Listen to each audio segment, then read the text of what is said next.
Okay. Hello everyone, I'm Ahmed Al-Khatib and I will present today our work on multi-layer precoding for full dimensional massive MIMO systems. So let's start with the motivation. MIMO systems are getting bigger and bigger. There's currently a large potential on having large number of antennas. For example, in millimeter wave systems, when we need large number of antennas to be deployed at both the transmitter and receiver to guarantee sufficient received signal power and to enable the transmission over the high frequency, the high bandwidth available at high frequency bands.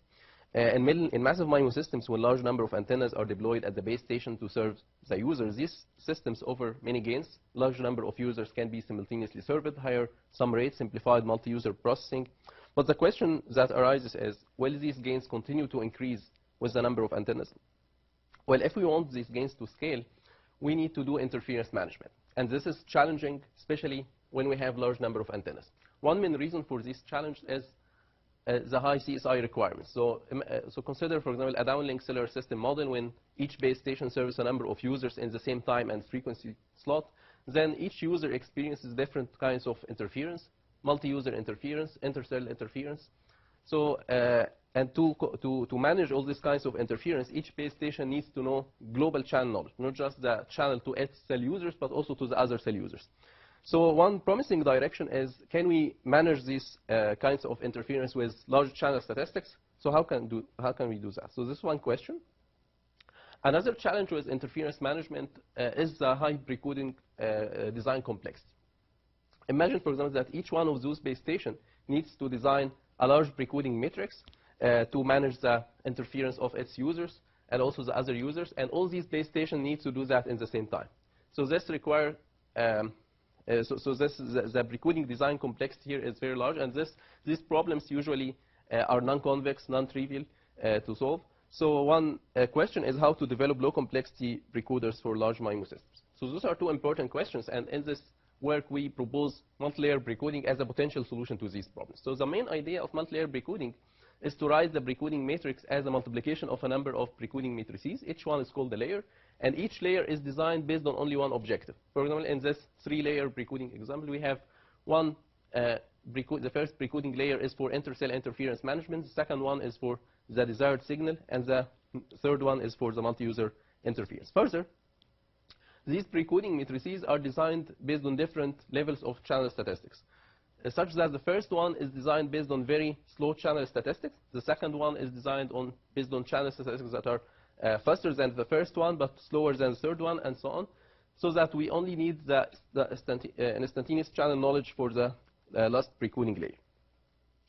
So in this way, if we the main advantage of this is that if we properly design these precoding layers, so we can have successive reduction in the dimensions of the effective channel. So this means that only the first precoding layer, which need to be designed over very long period of time, need to be designed based on the full dimension of the channel matrix. So this reduces the channel requirements to design the precoding layers. If we look at the prior work, so the main idea of multi-layer precoding can be thought as a generalization of a number of prior works. So for example, in the multi-user hybrid analog digital precoding, we looked at a downlink multi-user problem for millimeter wave systems, and the hybrid precoding was basically motivated by the hardware constraints on millimeter wave systems, and we designed one layer to maximize the signal power delivered for each user in the analog domain, and then look at the effective channel and design another layer in the digital domain to manage the inter-user interference. This work is also connected, but this work didn't consider out-of-cell interference. Another line of work is the joint spatial division multiplexing, when the different users are divided into groups based on their channel covariance matrices, and the first layer is designed to beamform towards each layer, each group, and then the effective channel is considered, and another layer is designed to manage the interference between each group. But also this work didn't consider out-of-cell interference in the precoding design. Another related research direction is the pilot decontamination in massive MIMO systems, when the interference covariance knowledge is exploited to have a better estimate of the channel, of the desired channel. In the next slides, we will consider a specific design for multi-layer precoding for full-dimensional massive MIMO system, and look at its performance analysis. So we consider the system model a downlink full dimensional system model, stellar system model, when we have each base station has the antenna array and serves capital K number of users in the same time and frequent slot. We assume users are single antenna, TDD system, all the cells are synchronized, and HLCK denotes that channel from base station L to user K in cell C. Now, if in the downlink, if each base station C use a precoding matrix FC to serve its users, so the received signal at user K in cell C can be written in this form. As we have a 2D antenna array, the channel model is a 3D channel, so we have a 3D channel, and to model this channel, one promising direction is to use the Kronecker product correlation. So in Kronecker product correlation, basically write the correlation matrix of the 3D channel as a Kronecker product between the elevation, the azimuth and the elevation correlation matrices. And in this work, for example, it was shown that the Kronecker product correlation gives a very good approximation to the actual 3D channel model.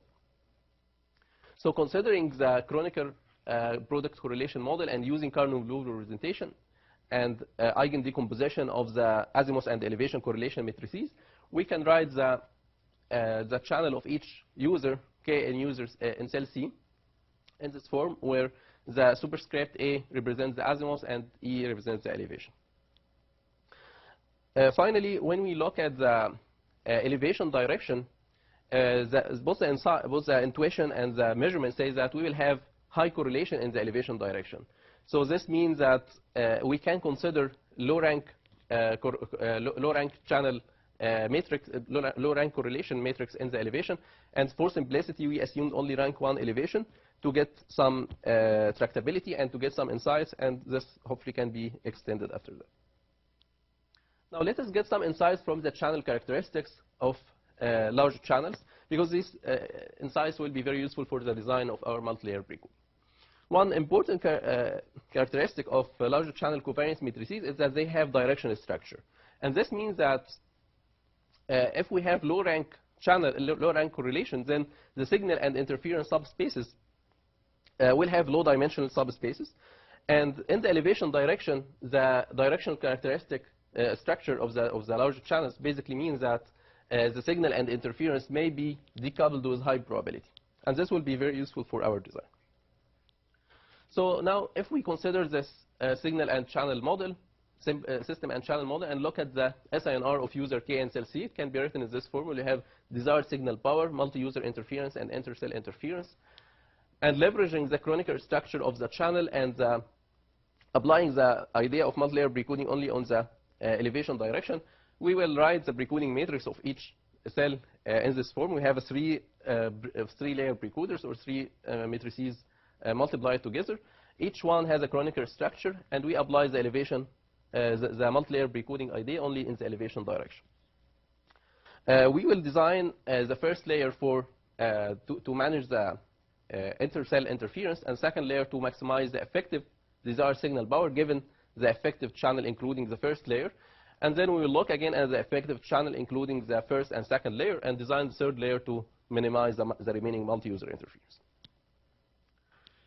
So now looking at considering this precoder and channel structure, and looking at the user K in cell C, this is the received signal, where the second term basically represents the inter-cell interference. And to avoid this inter-cell interference, we will design the first precoding layer to satisfy this condition, which basically means that each precoding will have zero projection on the eigenvectors of the other cell users. So this condition basically means that we just need the information about the interference covariance, interference channel covariance to design the first precoding layer.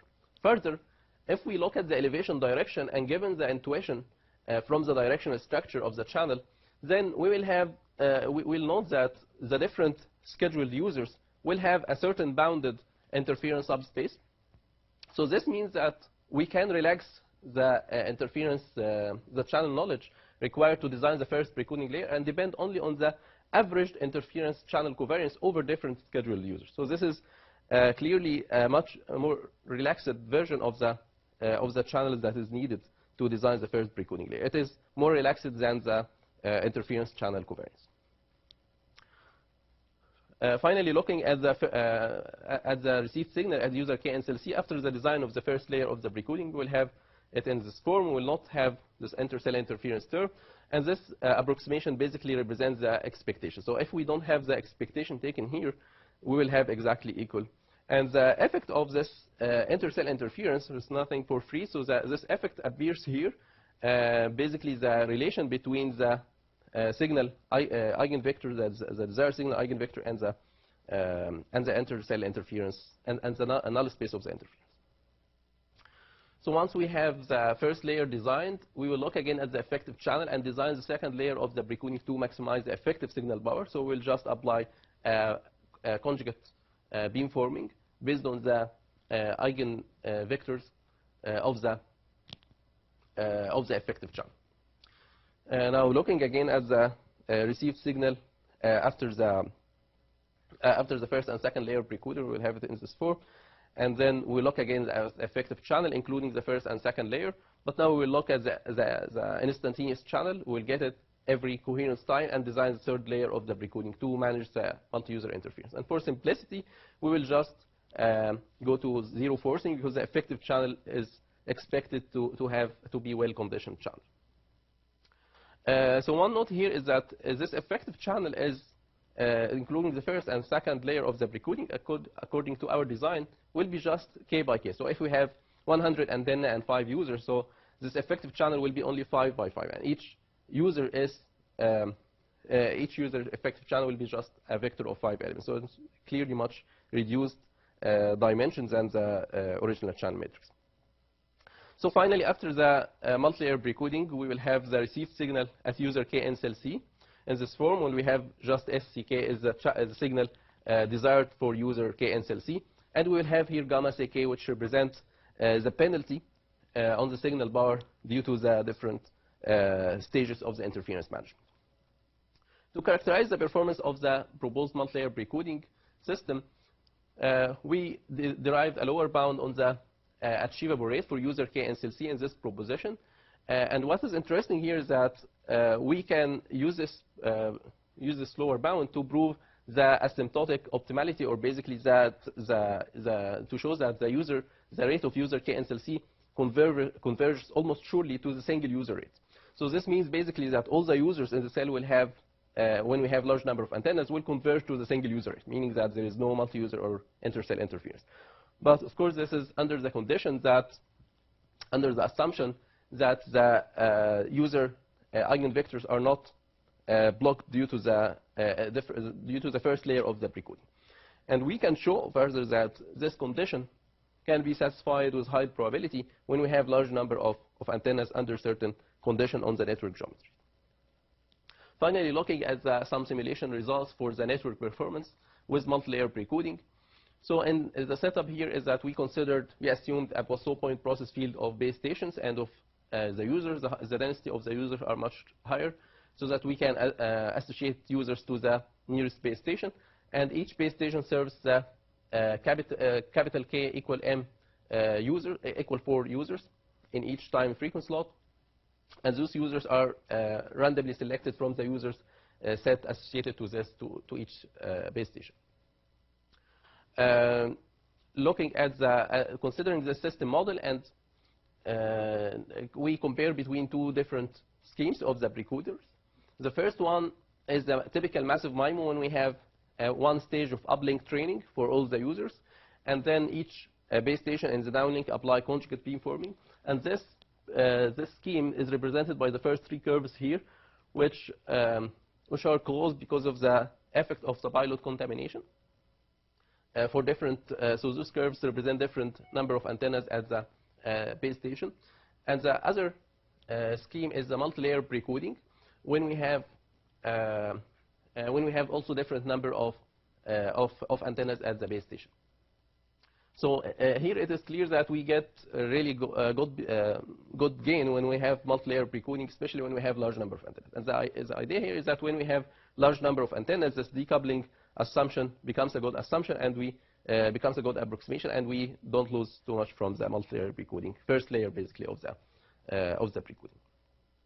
Finally, we also look at the performance gap between the case when we have multi-layer precoding with average interference channel covariance, or when we have exact or instantaneous or exact interference covariance matrix.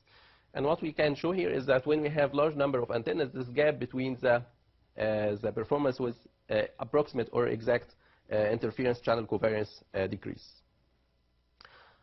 One other note here is that when we don't have so much large number of antennas, then this decoupling assumption will not be satisfied with high probability, and the effect is that there will be some blockage for the cell edge users. Okay, so to conclude the talk, in this work we considered multi-layer precoding. We proposed a precoding scheme that writes the precoding matrix as a multiplication of a number of precoding matrices. This gives us some low complexity precoding design and require limited channel knowledge. And also we showed the asymptotic optimality of a certain scheme designed for full dimensional multi-layer precoding, full dimensional multi-layer system. And we also want to emphasize here that the main idea of multi-layer precoding can be also applied to generally to any large number of antenna system, like as either massive MIMO or millimeter wave systems. For future extension, of course, we have many limitations in this work. We assumed rank 1 elevation. We assumed certain assumptions on the decoupling. So it will be, of course, interesting to extend this work and to evaluate the performance degradation when we don't have these assumptions, or to try to look for other extensions that account for more relaxed assumptions. Okay, thank you.